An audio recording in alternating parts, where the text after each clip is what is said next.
Hey everybody, this is Minion Soldier and this is the Piracy Show, and today we're talking about Squadron 42. And I honestly could not think of a title for this video. I mean, I probably, even by the time I upload it and put it, put a title on it and everything like that, it's probably just going to be, I can't think of a title for this. And the reason is because I can't think of a title that wouldn't sound like clickbait. Because in my mind, what I'm trying to express is the reason why I don't care about Squadron 42. When I see the updates, when I see the videos for it, I'm just like, oh, okay, cool. What can I pull out of this? What did they change about the Idris? What new interiors are we seeing? What new weapons? What new ships? What are we seeing here? And it's not to say that when I look at Squadron 42, I think that it's going to be a bad game. Like, absolutely not. I look at it and I look at the performances, all the work that they're putting into it, all the effort, all the details. Sure, like even in this video, you see the little glitches, you see the little bugs, the landing gear on the Gladiuses later on is twitching. Things that are all going to be worked out, and I don't think that it's ever going to be a terrible game or a terrible story or an unentertaining experience for the people who are looking for that. But for me, Squadron 42 is almost kind of like the exact opposite of the game experience that I look for when I'm out playing games. And I'm sure that it is going to be like, just for the people who are like huge Wing Commander fans who just want to kind of go through the missions and go through the story, this is probably going to hit all those notes. It's very much, I mean, you can see all the old Wing Commander playing out here. You can see all that influence, of course. I mean, it's Chris Roberts for sure. But like I said before, I was always a privateer guy. So, Wing Commander was something that had very little impact on me, because I've always been a person who wants to kind of create characters in games and then play those characters and just kind of create their story, not so much in an RP way as just the idea of creating something unique within that universe, something that's mine, that only I have, is something that I very much enjoy. A perfect example would be GTA 5/GTA Online. I love playing GTA Online. GTA Online is a game that, lately I've been kind of all about Conan Exiles, really, but, I loved playing GTA Online from the PS3 to the PC the whole time. I've loved it. GTA 5, I've never finished the single player campaign. Even after all these years, never did it. Don't know how it ends. Don't care. If people asked me to do a playthrough of Squadron 42, it would be awful. It would be terrible. I mean, you could literally put an achievement in the game called the "You're Such a Dick" achievement, and it would just be like the Minion Soldier achievement, which is go through the entire storyline of the campaign without talking to any characters, or talking to characters as little as possible, asking them no questions about themselves, and just getting every mission done and going, okay, finished.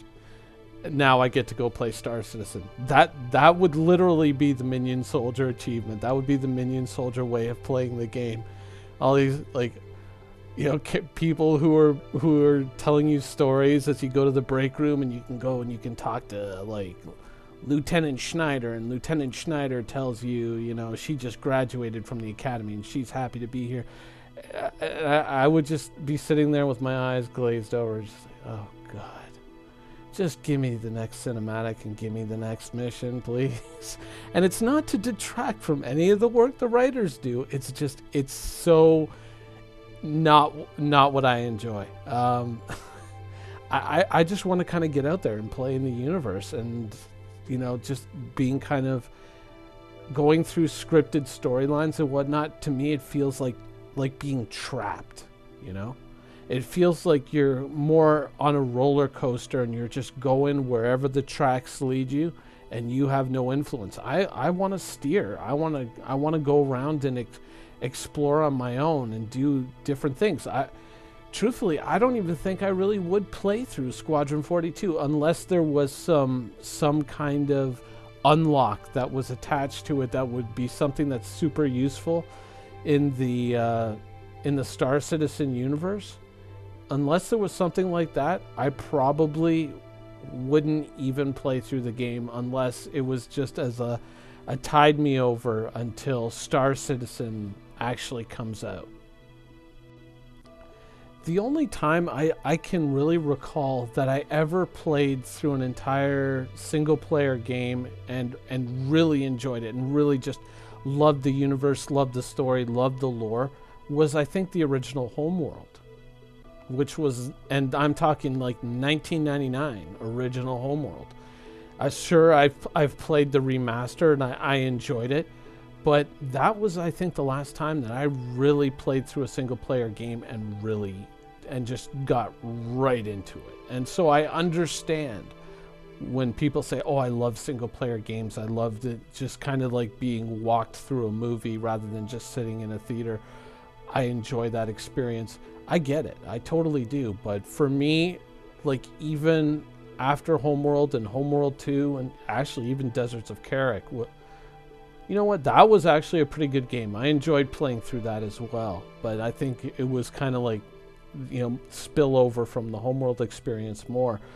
But my takeaway from all of those games, even going all the way back to 1999, was always, oh my God, you should make this into an MMO. Why haven't you? The whole reason why I played EVE Online so furiously for so long, way back in the day, was because of Homeworld. I was literally looking for a Homeworld MMO. And I found EVE Online. I said, close enough. Let me play that. Now, I mean, I would go around in the EVE Online universe and I'd see people with,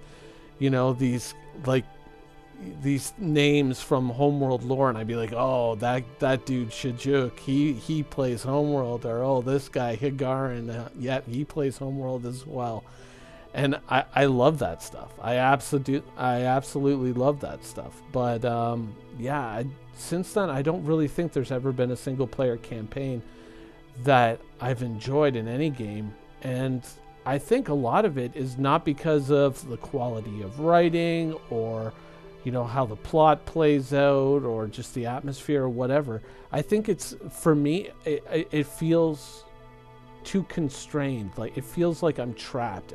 And, I look at this and I look at the Vertical Slice demo and I'm like, I just want to go and explore and see what adventures are out in this area. I don't really... The mission to save the Starfarer, whatever, I don't care. I want to know what's behind these asteroids. I want to know what's lurking out there. I want to go and explore this solar system. I mean, is this a solar system-wide nebula? What are the limits to it? What can you do there? What kind of outposts are there? What can you trade? What can you steal? What can you blow up? Literally, I would never get this mission done. I'd be flying around exploring for like hours and hours. And Mark Hamill would be like, "Come on, kid, let's go. Let's get to the next patrol location." I'd be like, "Dude, I'm having too much fun. You go ahead without me. Let me know how it ends. Bye." Click. that would literally be my response. Don't care. Bye.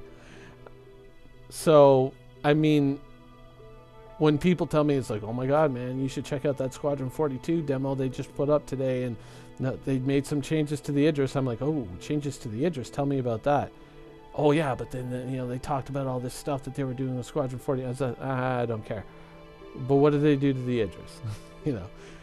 So yeah, I don't think that this is ever going to be a Squadron 42 channel, and the chances of a playthrough are highly contingent on some really awesome thing being unlockable by completing the campaign. And if I complete the campaign, it's going to be completed in the most expeditious manner possible.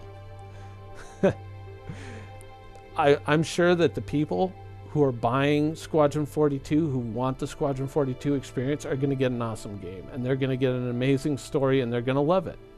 Absolutely 100%. I'm very sure of that, because obviously they are putting a heck of a lot of work in it. But for me, it's just, it's the complete opposite of the spectrum of the experience that I'm looking for. But now we come down to the real question about this video is, what do I call it? Because I can't say, Squadron 42, don't care, because people will be like, oh my god, clickbait title, and I don't want to, like, my opinion is entirely subjective on the matter, so it's like, it's not something that, is objectively true. It's like Squadron 42 is going to be an amazing experience for the people who are into that experience, but for people like me, it's just like, it's cool to see the ships, but I really don't care about the story. I don't, but I'm sure it'll be great. Thank you for watching. So if you want to keep up with the latest and greatest in Star Citizen and Squadron 42's development, please follow us on our social media channels. See you soon.